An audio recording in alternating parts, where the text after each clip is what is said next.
A Corregedoria do Tribunal de Contas do Rio Grande do Norte é responsável pelo controle da regularidade e eficiência dos serviços e da disciplina interna da instituição.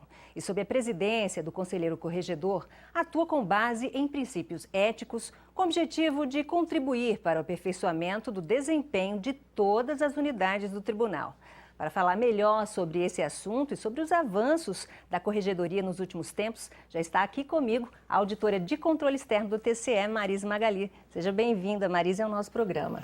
Muito obrigada, André. Eu que agradeço, em nome do conselheiro Carlos Thompson, de ter esse momento que é uma oportunidade para falar um pouco sobre as atribuições da Corregedoria e sobre os avanços que a Corregedoria tem conquistado nesses 2 últimos anos. Que bom, ficamos muito felizes em trazer esse assunto que é uma novidade aqui no nosso programa. A gente nunca tinha falado sobre a corregedoria. Agora, esse termo corregedoria, quando as pessoas pensam em corregedoria, se remete a algo assim que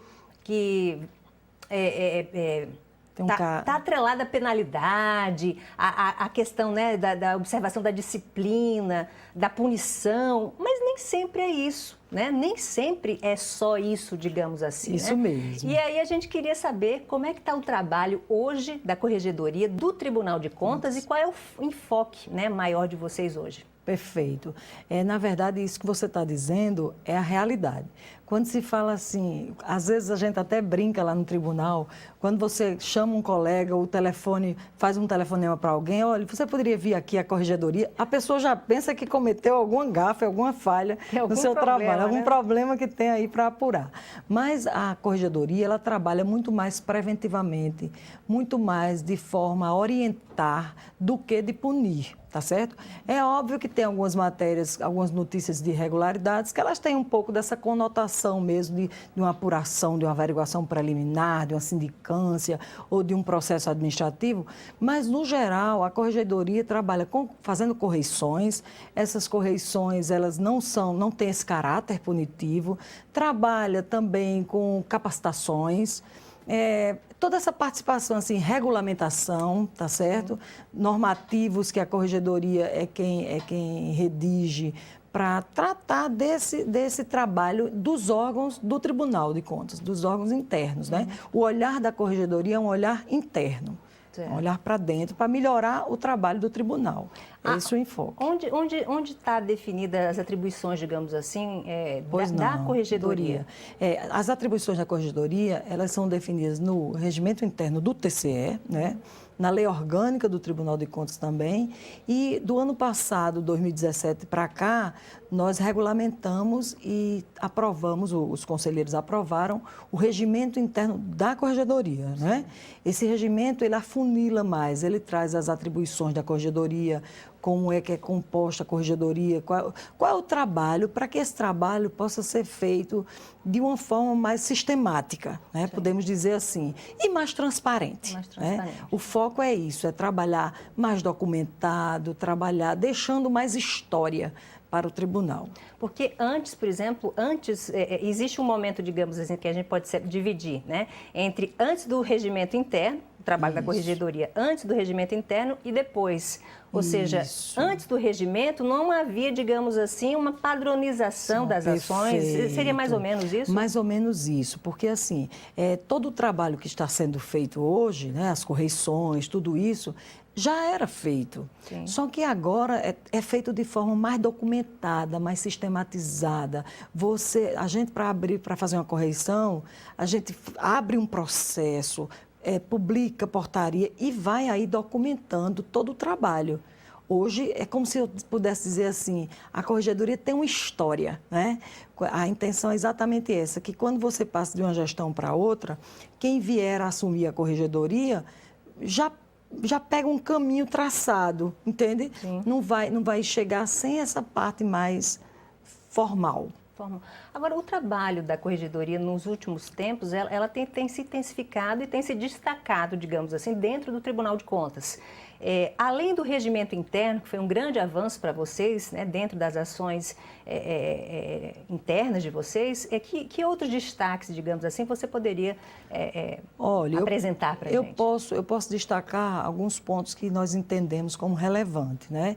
Essa questão de avanços, ela na verdade, ela é uma orientação do conselheiro corregedor Carlos Thompson. Ele gosta muito daquele lugar que ele vai assumir a gestão. Sim. De avançar, né? Trabalhar nesse sentido. Então, a gente tem aí a página da corregedoria, né? Na internet, intranet, onde fica tudo muito transparente. No exercício de 2017, nós fizemos correções em todos os gabinetes de conselheiros.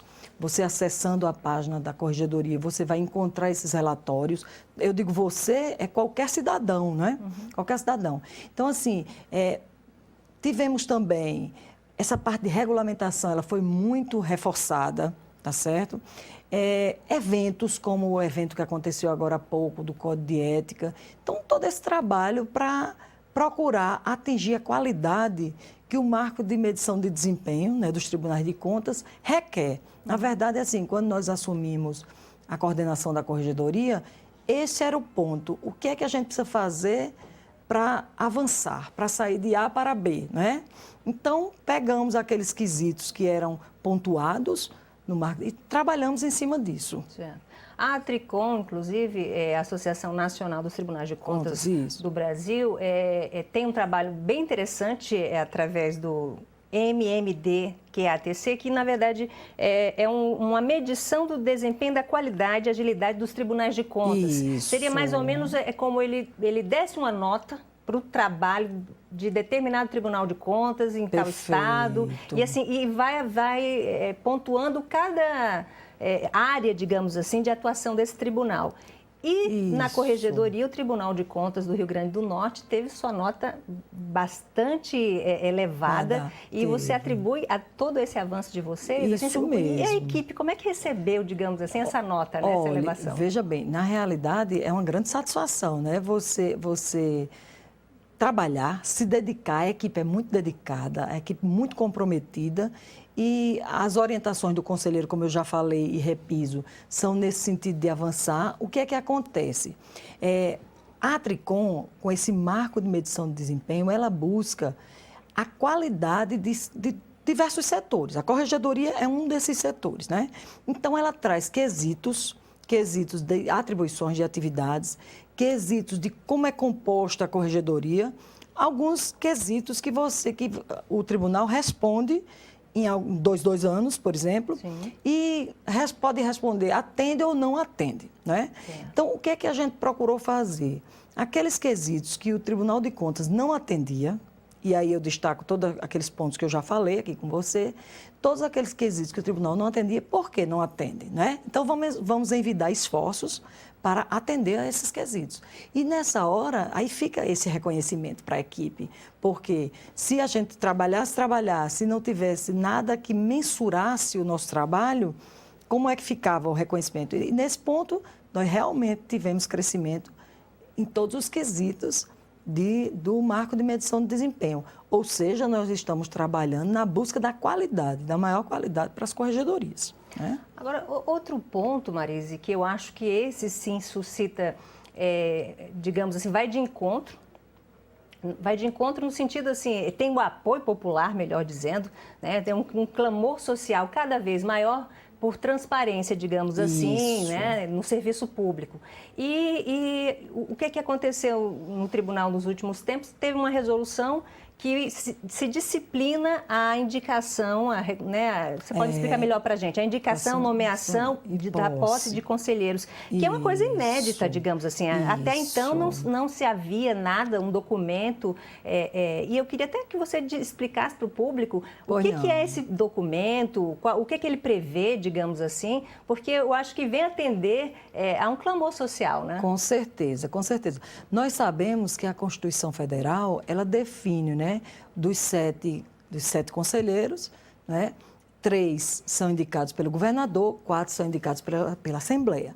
O que é essa resolução, que é a resolução 21, agora de 2018, eu quero ressaltar, inclusive, que de todos os tribunais de contas do país, nós saímos podemos dizer que saímos na frente, né? Sim. Isso é importante porque é uma forma de você atuar contribuindo com os outros estados, com os outros tribunais de contas, porque ninguém precisa inventar a roda na hora que você pesquisa sobre aquilo, normatiza. Então, o outro pode fazer alguma melhoria diante da sua norma, mas já tem um pontapé inicial, não é isso? Então, o que é que acontece? Todas as vezes que surge uma vaga de conselheiro, daqui para frente, agora com a resolução, o conselheiro corregedor vai indicar que vaga foi essa, para poder manter, como é que a gente pode dizer, vamos supor assim, se o conselheiro que se aposentou, ele foi um conselheiro que foi indicado pela Assembleia, então o próximo, o que vai vir a ser nomeado, tem que ser um conselheiro indicado, tem que manter esse parâmetro pela Assembleia. Então, sempre aconteceu isso, governador e Assembleia, mas o que é que muda bastante agora, essa questão ética, essa questão de transparência, o que é que muda? É que na hora que o conselheiro foi indicado e nomeado, para ele tomar posse, ele vai ter que trazer toda a documentação, comprovando a reputação ilibada, comprovando o notório saber, né, jurídico, contábil, de controle externo. Então, essas comprovações agora, nós vamos abrir processo que vai ficar na corregedoria, né? Tudo vai ser documentado. O nomeado, ele vai fazer uma declaração de próprio punho, dizendo se ele não teve nenhuma conta declarada irregular em todos os tribunais de contas.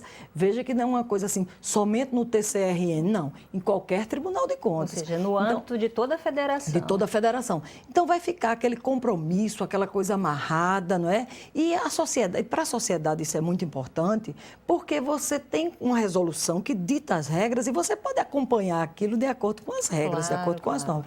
Então, assim, foi um passo muito avançado que a gente conseguiu dar. Não era um tema simples de trabalhar, era um tema delicado, mas isso foi assim, foi total apoio. O conselheiro Carlos Thompson, conselheiro corregedor, ele batalhou nesse sentido, era um dos pontos que ele queria mesmo avançar, e aí, graças a Deus, deu certo. E correu tudo muito tranquilo, não teve óbice nenhuma. A resolução, quando foi para plenário, ela foi bem debatida. Anteriormente, a gente envia para os gabinetes, né, para que cada um faça a sua leitura e que dê o seu aval, e não teve praticamente nenhuma alteração.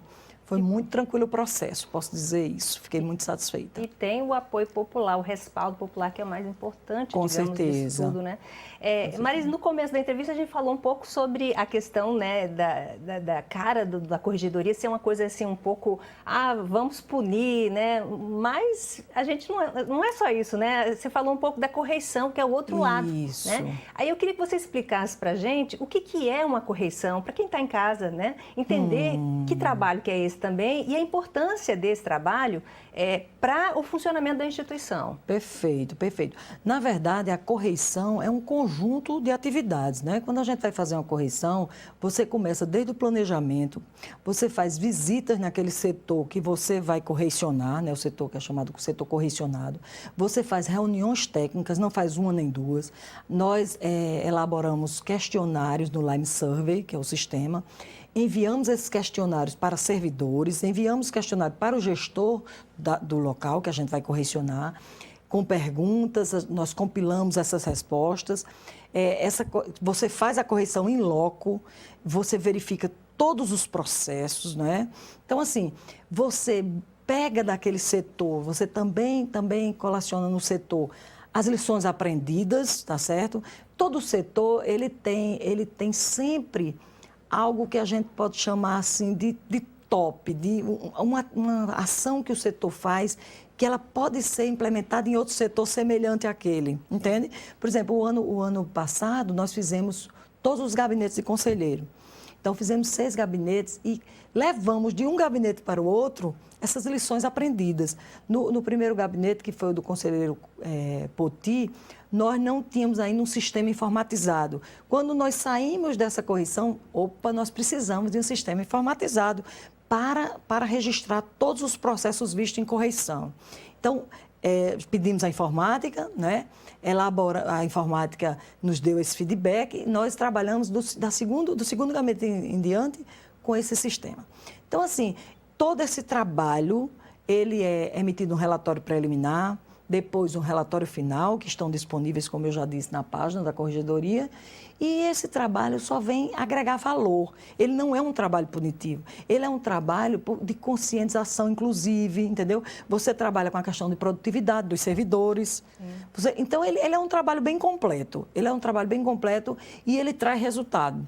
Nós tivemos, assim, nos gabinetes, nos 6 gabinetes, um crescimento, ou seja, pegamos um número de processos X e conseguimos diminuir 40%, mais de 40%, na verdade. Foi numa faixa de 42% do número de processos. Então, teve uma baixa aí de 42%, é um número muito considerável, muito considerável. Então, assim, o trabalho tem sido muito nesse sentido, muito de orientação. Entendeu? Você acha que é uma tendência natural hoje do trabalho da corregedoria, digamos assim, eu posso até intitular moderna, né? Porque há uma mudança assim, de atuação, eu acredito, no trabalho daquela corregedoria antiquada para uma corregedoria hoje moderna, mais atuante, enfim, que faz o dever de casa.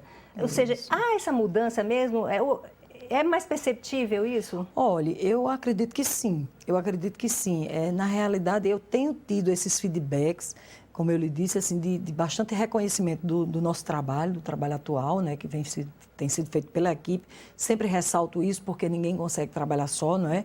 O conselheiro corregedor dá a orientação, eu, como coordenadora, vou adiante. Minha equipe, que é formada sou eu, Tâmara e Ingrid, é uma equipe muito enxuta, muito pequena, mas que a gente tem evitado todos os esforços para trazer essa imagem para as corregedorias, entendeu? Um órgão como o Tribunal de Contas, um órgão de fiscalização, ele não pode ter uma corregedoria apagada. Ele precisa ter, sim, uma corregedoria atuante. Ele precisa imaginar que uma corregedoria dentro da instituição, ela vem para controlar, né, essa disciplina interna, entendeu?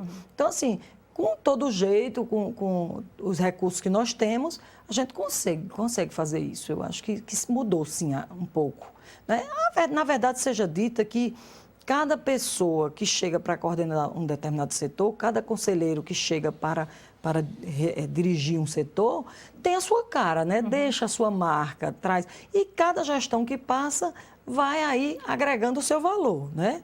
A gente espera isso, que na próxima tenha um crescimento a mais. É nesse sentido que a gente trabalha, de sempre sair de um lugar X para um X mais um, né? X mais um, deixar um legado. Deixar um legado, exatamente. Agora, os avanços que vocês implementaram, digamos assim, renderam alguns frutos, né? Por exemplo, vocês foram convidados, inclusive, a corregedoria do TCRN foi convidada para formatar, digamos assim, um grupo aí, de corregedorias com outros tribunais de contas, através do TCE. Teve um encontro no TCE do Espírito Santo, né, para que vocês pudessem trocar experiências, ou seja, ver o que estava dando certo em outro tribunal e poder implementar também aqui.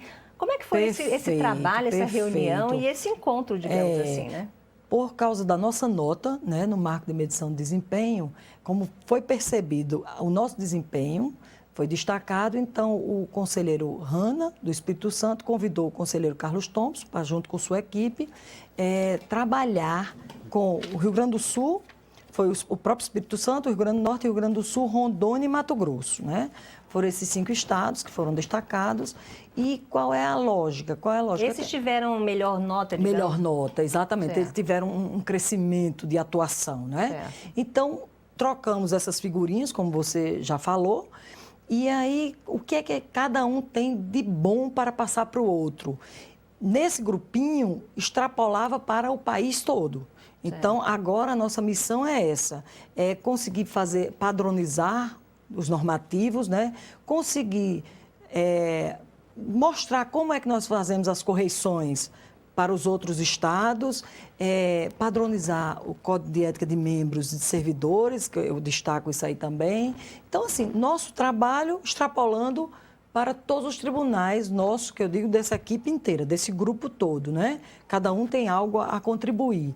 E, na hora que for preciso, nós vamos orientar esses outros tribunais de contas, onde as corregedorias ainda estão muito incipientes. Isso, né? imaginar. Porque, ainda existe muito isso. Ainda existe. Ou seja, tem tribunais de contas no país que ainda é tímida a atuação. É tímida, né? a atuação, perfeito. E aí, como alguns outros se destacam e estão dando certo, por que não trabalhar para contribuir, para que todos fiquem num mesmo nível, não é? Agora, a ideia da Atricom com esse trabalho é inclusive essa mesmo, né, Marisa? É sempre trocar essa experiência para o que está dando mais certo em um tribunal, passar para aquele outro que às vezes não tem tanta habilidade ou tanta experiência, digamos assim, ali, para que possa se desenvolver melhor. Né? Perfeitamente, porque a Atricom está sempre buscando, com esse marco de medição de desempenho, ela busca qualidade de todos os tribunais, né? Uhum. E aí ela vai pegando o setor tal, quem é que teve a melhor qualidade? Ou, se você tem qualidade, vamos disseminar esse conhecimento aí. Vira referência, Vira referência, vira o benchmarking, né? Você é o benchmark e aí você vai contribuindo com os outros para que possa enxergar uma qualidade de todos os tribunais de contas do país, que não precisa a gente ficar preocupado com ranqueamento, não existe isso, né? Esse trabalho ele foi feito não com esse sentido de ranquear, mas com o sentido de somar esforços. Compartilhar conhecimento. Né? A palavra de ordem. Agora, mudando um pouco a vertente e falando um pouco já da seara mais disciplinar. A Corregedoria, claro, também atua em processos disciplinares, né? E como é que funciona, digamos assim? Qual é a praxe de um processo disciplinar? Como é que ele acontece, digamos assim? Pois não. Na realidade, quando chega alguma notícia de irregularidade, a primeira atuação da Corregedoria é fazer uma averiguação preliminar, não é? Antes de que abra um processo de sindicância ou um processo administrativo disciplinar, se averigua essa preliminarmente.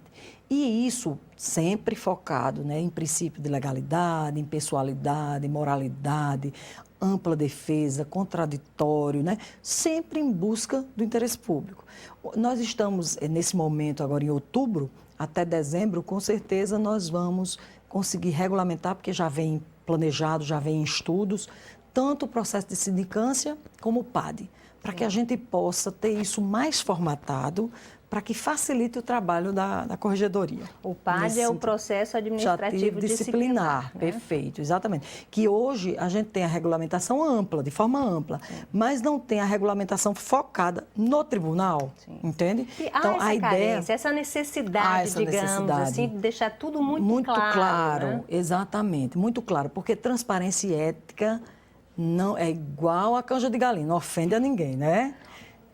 Outro ponto que você tocou, e inclusive recentemente o tribunal fez essa capacitação, você falou, a gente também faz capacitações, né? E como vocês têm a questão de até a obrigatoriedade, digamos assim, de disseminar as informações que são contidas no Código de Ética do Servidor do Tribunal de Contas, teve uma grande capacitação para os servidores da casa, né? Sobre o Código de Ética do Servidor. Exato. Como é que foi esse encontro?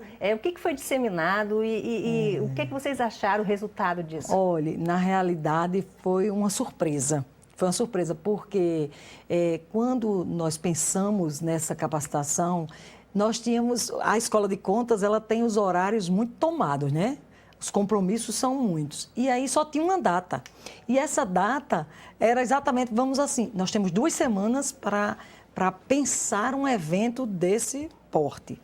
E sempre é um evento delicado, porque quando você vai falar de ética, às vezes surgem queixas, né? Será que ética só são cobranças? Será que ética só tem deveres, não tem direitos dentro dessa ética? E aí nós tivemos a felicidade de pensar no nome do professor Ricardo, né? Góes, que trouxe para a gente uma palestra extremamente didática. Eu quero aqui ressaltar, Andréa, a maciça participação do quadro da Escola de Contas, que trabalha assim, sem medo de ser feliz, entendeu? A Comissão de Ética, quero destacar também a participação de Sheila como presidente e dos demais membros, que foi muito assim, ávida para que esse evento desse certo. E sempre... Então, assim, nós somamos esforços. Em 2 semanas, nós conseguimos elaborar um evento onde trouxemos palestrante externo, tá? Nós conseguimos montar uma oficina que foi muito promissora, porque o objetivo maior nesse momento era o quê? Divulgar o Código de Ética. As pessoas nunca pegam uma resolução para ler, né? Você não vai parar assim à tarde e dizer, eu vou ler a resolução do Código de Ética. Não vai. Vou né? ler ali meus direitos e deveres. Você não faz isso. E tal. O servidor não vai fazer isso. Então, a ideia era exatamente isso. Como é que a gente faz esses artigos chegarem ao servidor? E aí pensamos nessa dinâmica. Foi muito interessante porque ela se tornou uma coisa lúdica. Nós tivemos aí a sensibilidade também por meio de reuniões que fizemos, nessas 2 semanas tudo isso, né? E entregamos um nome meio simpático e um nomezinho antipático para cada grupo, para que montasse tipo um caso concreto e enquadrasse esse caso nos artigos do Código de Ética. Terminou todo mundo lendo o Código de Ética, terminou todo mundo sorrindo, brincando, identificando uma atitude não muito ética. Sim. E uma atitude ética dentro do seu dia a dia de trabalho. Perfeito. Tá? Então, assim, foi algo que, se você pensar bem, foi sucesso total. Eu reputo como foi, porque teve um público, lotou o auditório, a casa cheia, como é que se diz? A fala do convidado foi, assim, super didática. Depois a gente conseguiu fazer essa dinâmica, todo mundo se esforçando, participando, rindo, brincando. Então, terminou com um astral ótimo, que era o que a nossa expectativa era essa, e atingimos aí o objetivo. Agora a gente precisa, junto com a comunicação, e aí, Victor, juntamente com você, pode nos ajudar, que é divulgar o Código de Ética nesses casos concretos que a gente formou no evento. É verdade. Nós estamos coletando para nos reunir com a Comissão de Ética e com a escola, e com você, a comunicação, para que a gente possa divulgar mais e mais o Código de Ética do servidor. Que bom, fico muito feliz com a sua vinda ao nosso programa e deixo para você as últimas palavras. Fique à vontade para falar com o nosso público. Pois é, André. Na realidade, assim, o que eu tenho a colocar agora é que nós estamos no mês de outubro, né? Pertinho do final do ano, a gestão do conselheiro Carlos Thompson está terminando, assim como a gestão do presidente, né? Gilberto. Então, o que a Corregedoria agora tem que fazer são os arremates. Como eu disse para você, a gente precisa regulamentar ainda a sindicância e processo administrativo disciplinar. Precisamos também concluir agora 2 correições, né, que vamos fazer na DAE e na DE, para que a gente consiga fechar com chave de ouro e deixar esse legado para que o próximo colega que vier coordenar a Corregedoria possa caminhar em voo de cruzeiro, né? É verdade. Marisa Magali, muito obrigada pela sua entrevista. Parabéns pelo seu excelente trabalho na Corregedoria e nos vemos em breve aí no nosso programa. Eu agradeço novamente a participação. Obrigada. Tá? E a você que está nos assistindo, muito obrigada pela sua companhia e até o próximo programa.